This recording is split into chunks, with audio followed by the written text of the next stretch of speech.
South ఇండియాలోనే biggest sorry store మన Varahi silks మన విజయవాడ ఎంజీ రోడ్ లో డిసెంబర్ 4వ తారీఖున ఘన ప్రారంభం. హాయ్ వాణి, కమ్ కమ్ కమ్ కమ్ కూర్చో. SIT SIT. ఏంటి ఏంటి ఇలా వచ్చా? పొద్దున్నుంచి ఎంత బోర్ కొట్టిందో తెలుసా? వాళ్ళకి ఫోన్ చేసి వీళ్ళకి ఫోన్ చేసి బీచ్ లో కూర్చుని పిచ్చెక్కిపోయింది. I'm getting mad Prakash. నీ ఒంటరితనాన్ని భరించలేకపోతున్నాను. నాకు వర్క్ కావాలి ప్రకాష్. సారీ, ఇంకా నీకు వర్క్ ఉండదు. ఉండదు అని ఫీల్ అవుతూ కూర్చునే కన్నా కార్లున్నాయి, బంగ్లాలున్నాయి, ఎంజాయ్. కార్లు కాలక్షేపానికి పనికిరావు. బంగ్లాలు ఒంటరితనాన్ని పోగొట్టలేవు. You have to adjust. ఒక్కరోజైతే ఉండగలను. జీవితాంతో ఇలా ఒంటరిగా ఎలా ఉండను? ఒంటరిగా ఉండడం ఎందుకు? మళ్ళీ పెళ్లి చేసుకో.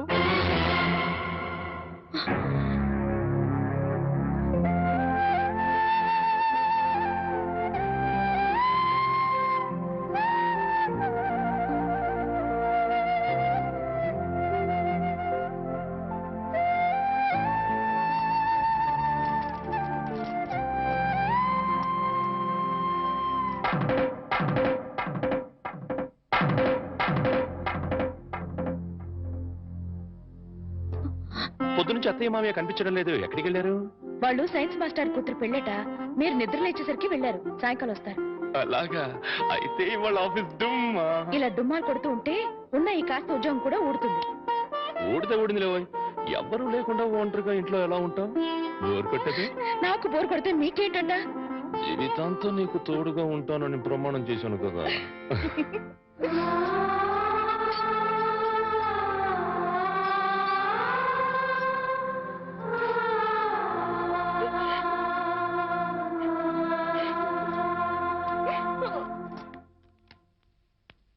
గురుజీ, ఉత్తరం రాసి పెట్టండి. నేను నీకు రాసి పెట్టమేంటరా? నువ్వే రాసిపోయాడు. నేను రాస్తే నేనే వెళ్ళి చదవాలి. అంత బ్యాడ్ గా ఉంటుంది మన రైటింగ్. రాయండి ప్లీజ్. చెప్పాడు, ప్రియమైన మామయ్యకు, ఇక్కడ మేమంతా క్షేమంగా ఉన్నాము, మీరంతా అక్కడ క్షేమం అని తలుస్తాను. రాశారా? తన పట్ల ఇక్కడ మేమంతా ఆరోగ్యంగా ఉన్నాము, అక్కడ మీరంతా ఆరోగ్యంగా ఉన్నారని తలుస్తాను. ఇప్పుడే కదా చెప్పావు, మళ్ళీ అదే ముక్క చెప్తావుటి? నీదొక మాయగోల. మీరు రాయండి. ఇకపోతే నాన్నకు గుండెపోటు వస్తే అపోలోలో జాయిన్ చేశాను. అంతా ఆరోగ్యంగానే ఉన్నారని చెప్పావు కదరా. తమ్ముడికి కాలు విరిగితే మెడ్విల్ లో జాయిన్ చేశాను. చెల్లెమ్మకు అమ్మోరు పోసింది. మీకు హై బీపీ కదా, ఎలా ఉంది? అత్తగారికి ఉబ్బసం తగ్గిందా? మరిదికి టీబీ తగ్గిందా? ఇది చెప్పడానికి ఉత్తరం కూడా ఎందుకురా? All out, start immediately and Telegram ఇస్తే సరిపోలా?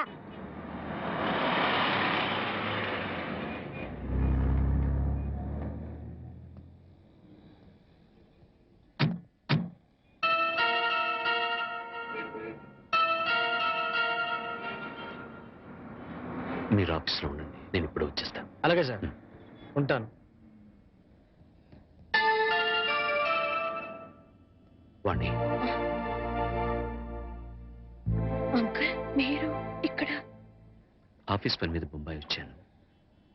సడన్ గా నువ్వు ఇక్కడ కనిపిస్తే అంతా బాగున్నారా? ఇంకా బతికే ఉన్నారమ్మా.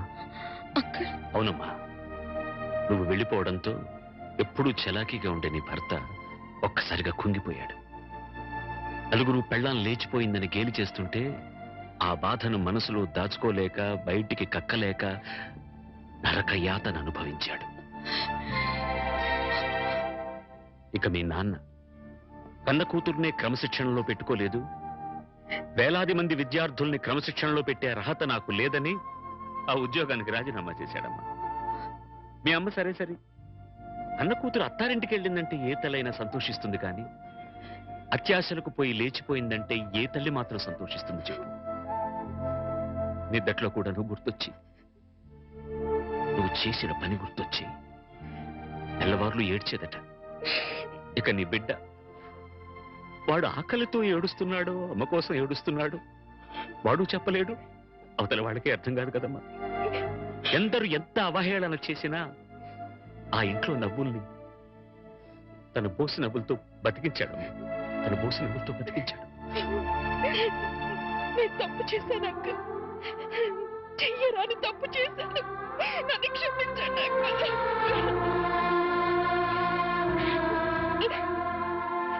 సరిదిద్దుకోవడానికి అవకాశం లేని తప్పు చేసావమ్మా నువ్వు. తప్పు పిచ్చితో వచ్చేసాను కానీ సత్య ప్రమాణంగా నేను ఏ తప్పు చేయలేదు అంకుల్. అంకుల్ నేనే తప్పు చేయలేదంటే నువ్వు నమ్ముతావు కదా అంకుల్? నేను నమ్మినా ఈ లోక నమ్మదమ్మా. ఒక కుటుంబం పరువు మర్యాద ఆ ఇంటి ఇల్లాలి మీద ఆధారపడి ఉంటుంది. బస్సు డ్రైవర్ తప్పు చేస్తే ఆ బస్సులో ప్రయాణికులందరూ చచ్చిపోతారమ్మా. ఇంటి ఇల్లాలు చిన్న తప్పు చేస్తే ఆ కుటుంబ సభ్యులందరూ బతికున్నా చచ్చిన వాళ్ళతో సమానం. నేనంత దూరం ఆలోచించలేదు అంకుల్. ఇప్పుడు అర్థమవుతోంది నేను చేసింది ఎంత తప్పు. అంకుల్ నేను సంజయ్ చెప్పుకోవాల్సింది కేవలం ఆయనకి మాత్రమే. నన్ను క్షమించమని ఆయన పాదాలు పట్టుకుని వేడుకుంటాను అంకుల్. ఏం చేసినా నువ్వు పోగొట్టుకున్న స్థానాన్ని తిరిగి పొందలేవు వాణ్ణి. నీ నాన్న రామారావుకు మళ్ళీ పెళ్లి చేశాడు. ఆ అమ్మాయి కూడా నీకు తెలుసు. మీ తెలుగు మాస్టర్ శర్మ గారు అమ్మాయి సీత.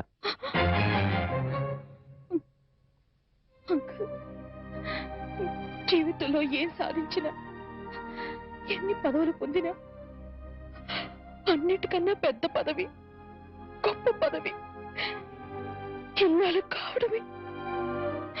ఇల్లాలినై ఉండి నా జీవితాన్ని చేతులారా నాశనం చేసుకున్నాను. నన్ను నేను నిలువున తగలబెట్టుకున్నాను. అంకుల్ అంకుల్ నేను మీతో వచ్చేస్తాను అంకుల్. నేను నన్ను తీసుకెళ్లరు. వాళ్ళంతా ఇప్పుడిప్పుడే కోలుకుంటున్నారమ్మా. చేసింది ఏదో చేసేసావు. నువ్వు వింటానంటే ఒక చిన్న సలహా చెప్తాను. వాళ్ళకు మళ్ళీ కనపడి వాళ్ళ జీవితాల్లో కల్లోలం లేపక వాణ్ణి. ఈ మాట చెప్పడానికి నాకు చాలా బాధగా ఉన్నా చెప్పక తప్పదు కాబట్టి చెప్తున్నానమ్మా. తర్వాత నీ ఇష్టం. వెళ్తా.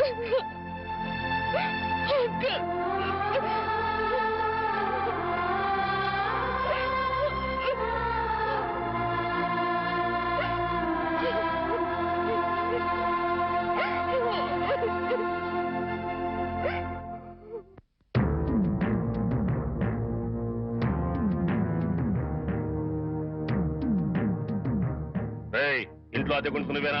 నేను అద్దెకుంటలేదు. నేను ఇంటి ఓనండి. నువ్వే ఓనర్ గ్యారంటీ ఏంటి? నీకు ప్రూఫ్ కావాలా? అవును. నాతో రా. రా.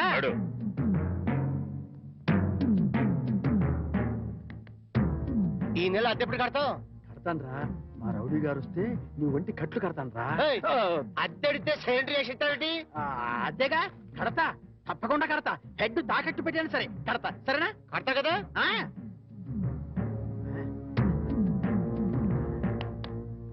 అంతే కదా కడతావయ్యా. వచ్చేసావా? నన్ను కొడతావేందయ్యా? ఇల్లు ఖాళీ చేయనందుకు. ఖాళీ చేసిన నేను కదయ్యా, వాడు నేను ఓనర్ని. ఓనర్ ఎవరు అద్దె కొనేది ఎవరో తెలియదా?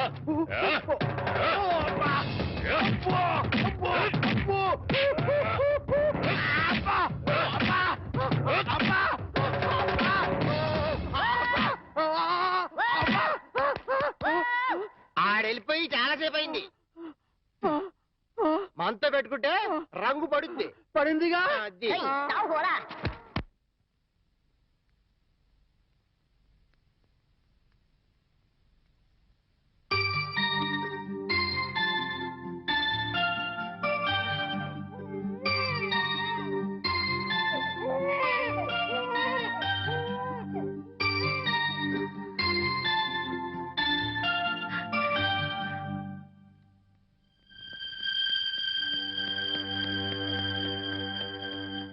తాతయ్య మీకోసం ఎవరు వచ్చారు?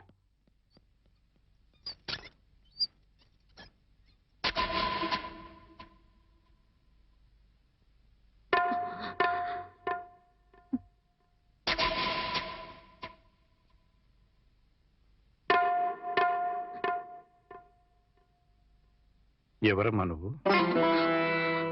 చెప్పమ్మా, ఎవరు నువ్వు? నువ్వెవరో నాకైతే తెలీదు. ఒకవేళ మా ఆవిడికి ఎవరో తెలుసేమో, ఒక్కసారి పిలుస్తానుండమ్మా. పూర్ణ, పూర్ణ.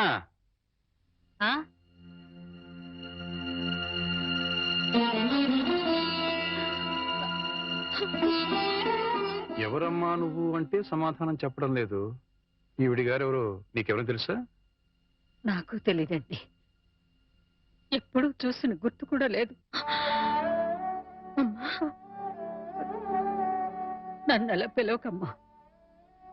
నన్ను అలా పిలిచే హక్కు నా కూతురు సీతకొక్కదానికే ఉంది. నీకేం కావాలి? ఏమిటే చూడకపోతే ఆవిడ చాలా ధనవంతురాల్లో ఉంది. ఏదో కావాలని నీ పెంకుటింటి ముందు నిలబడి అడగాల్సిన కర్మ ఆవిడకేం పట్టిందే? చూడు, ఆవిడ కట్టుకున్న చీర చూడు. నీ జీవితంలో ఎప్పుడైనా అంత ఖరీదైన చీర కట్టుకున్నావా? ఏదో సంసార పక్షంగా సగటిల్లాలుగా బతికేస్తున్న నీ ఇంటికి అంత గొప్ప ఆవిడ ఎందుకు వస్తుంది? ఎవరిదైనా అడ్రస్ కనుక్కోవడానికి వచ్చి ఉంటుంది, అంతే కదమ్మా? మాట్లాడమ్మా, మాట్లాడితే కదా నువ్వెవరో తెలిసేది. మాట్లాడకుండా ఉంటే ఎలా తెలుస్తుందమ్మా? ఒకవేళ మీ దగ్గర చదువుకున్న అమ్మాయేమో, గుర్తు తెచ్చుకోండి. కాదే, నా దగ్గర చదువుకున్న వాళ్ళకి చదువుతో పాటు సంస్కారం, క్రమశిక్షణ కూడా ఉంటాయి. ఈవిడి గారిని చూస్తుంటే ఆ రెండూ ఉన్నట్టుగా లేవు. అందుకని ఈవిడ నా శిష్యులు కూడా కాదు. చూడమ్మా, మా అమ్మాయి గుడికెళ్ళే టైం అయింది. నిన్ను చూస్తే మా అల్లుడికి నీకు సంబంధం ఉందని అనుమానపడే అవకాశం ఉంది. దయచేసి ఇక్కడి నుంచి తొందరగా వెళ్ళిపోమ్మా.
ఏంటి ఇక్కడికి తగలబడ్డావు? నా బాబుని ఎత్తుకుపోదావనా? మా ఆయన్ని లేపుకుపోదావనా? నా ఇంటికి వచ్చినా మా వారితో మాట్లాడినా నరికి పోగులు పెడతాను. సీత, నా మాట కాస్త వింటావా? ఏంటే నీ మాట వినేది? నీలాంటి బజార్ దాని మాటలు వినాల్సిన అవసరం నాకు లేదు. ఏ మొహం పెట్టుకుని ఈ ఊరికొచ్చావే? సిగ్గులేని జన్మ, ఎందులో పడి చావాల్సింది.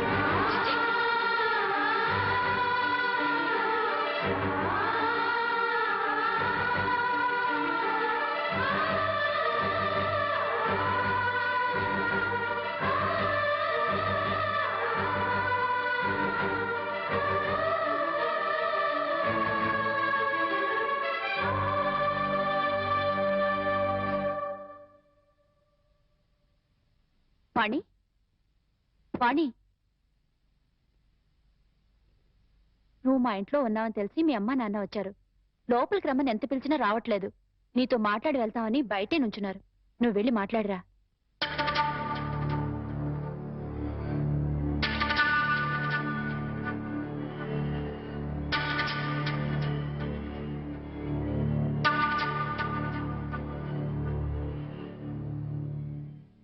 ఇంటి దగ్గర నువ్వెవరో తెలియనట్టు మాట్లాడి ఇక్కడికి ఎందుకు వచ్చారా అని ఆశ్చర్యపోతున్నావమ్మా? అక్కడ నువ్వు ఎక్కువసేపు ఉంటే అల్లుడు నిన్ను చూస్తాడని పంపించేశావు. అమ్మా, ఈ ముసలి తల్లిదండ్రుల మీద, భర్త మీద నీ కక్ష తీరలేదా? పరువు, మర్యాద, గౌరవం, మనశ్శాంతి అన్నీ పోగొట్టావు. ఇంకా ఏం పోగొడదామని ఇక్కడికి వచ్చావమ్మా? నువ్వు పోగొట్టాలన్నా మా దగ్గర ఇంకేం లేదు.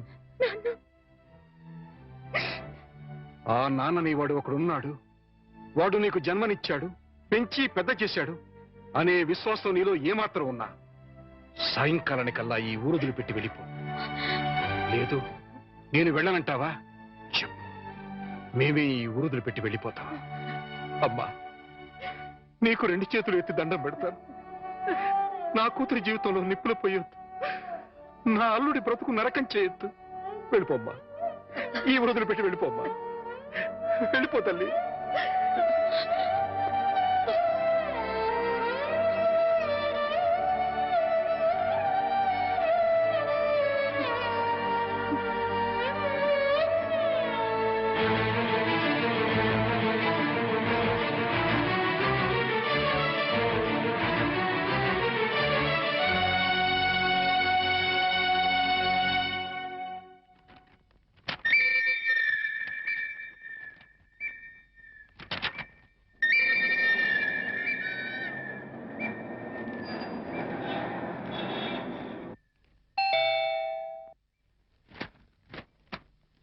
ఎవరు?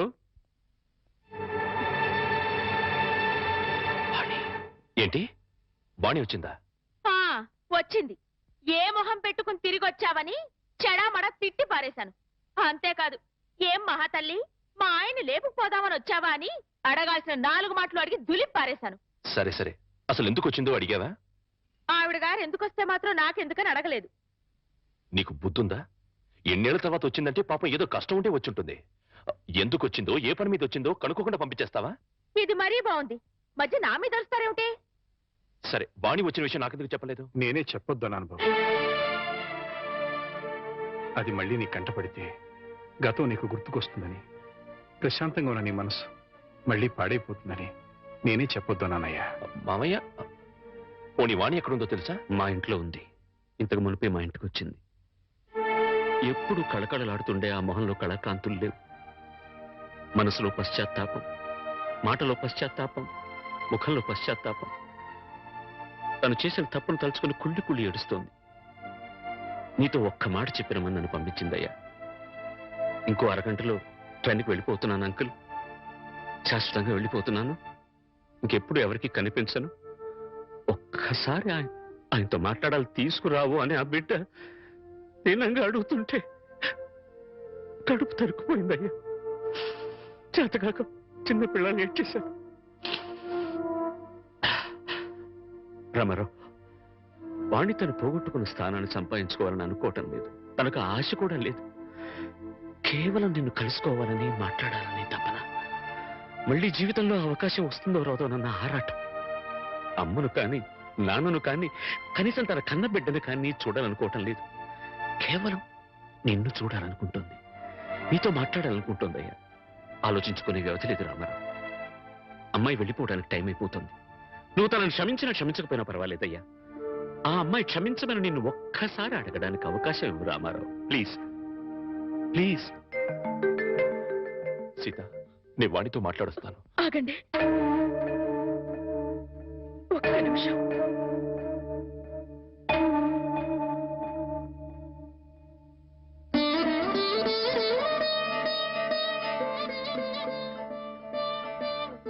ఆడవాళ్ళు ఎవరొచ్చినా పసుపు కుంకుమ పెట్టి పంపడం ఈ ఇంటి ఆనవాయితీ. ఆవిడ మీకు చేసిన ద్రోహం గుర్తొచ్చి కడుపు మండి తిట్టొచ్చాను. ఈ చీర పెట్టి వీడుకోలు చెప్పిరండి.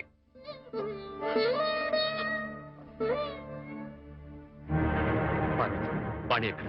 ఆ గదిలో ఉంది. వెళ్ళు.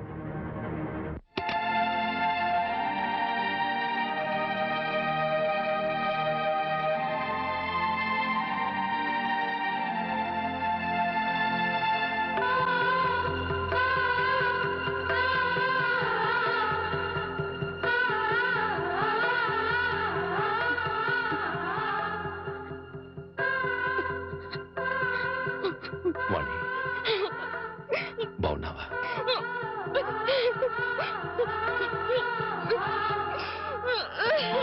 వాణి, వాణి, ఏమిటిది? ఇలా కొంచెం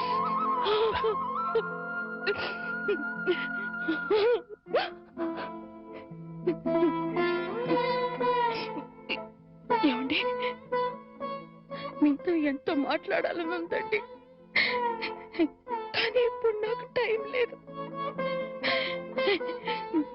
నేను చెడిపోలేదండి, ఒట్టండి. ఎవరు నమ్మినా నమ్మకపోయినా నాకు అనవసరం. మీరు ఒక్కరు నమ్మితే నాకు అదే చాలండి. నమ్ముతున్నారు కదా? నమ్మకపోతే నిన్ను చూడటానికి వచ్చేవాడినే కాదు. చాలండి,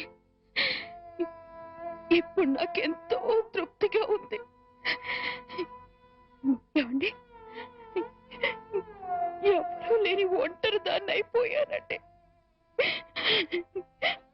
వెళ్లే ముందు ఒక్కసారి మీ ఒళ్ళో పడుకొని నాకు మీరున్నారనే తృప్తితో వెళ్ళిపోతానండి. ఒప్పుకుంటారు కదా?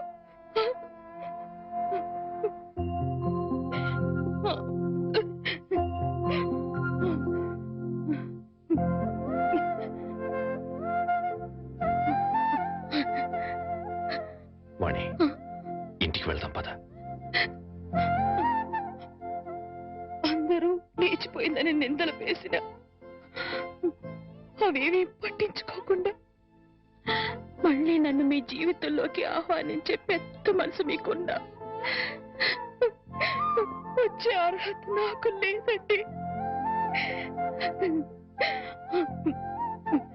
కార్లు, బంగ్లాలు, నగలు, కోట్లు కావాలన్న పిచ్చిలో వాటన్నిటినీ మించిన మిమ్మల్ని వదిలి వెళ్ళిపోయానండి.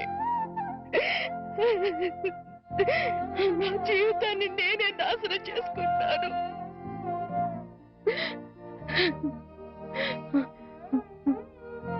మళ్ళీ ఇంకో జన్మంటూ ఉంటే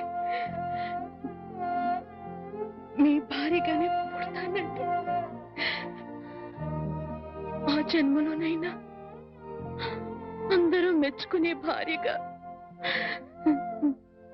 జీవితాంతం మీతో కలిసి జీవించాలని కోరుకుంటున్నానండి.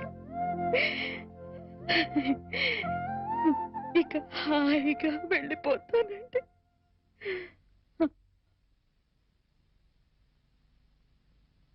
పిచ్చిదానా, ఎక్కడికి వెళ్ళిపోతావు? అప్పుడు ఇప్పుడు ఎప్పుడు నా హృదయంలో నీ స్థానం ఒక్కటే. పదమన్నింటికి వెళ్తాం, అక్కడ అందరూ కలిసి ఉండొచ్చు. సీత నేను ఒప్పిస్తాను అన్నట్టు సీత నీకు చీర పంపించింది. ఇదిగో చూడు వాణి, సీత నీకు చీర పంపించింది వాణి. వాణి, వాణి, వాణి, వాణి.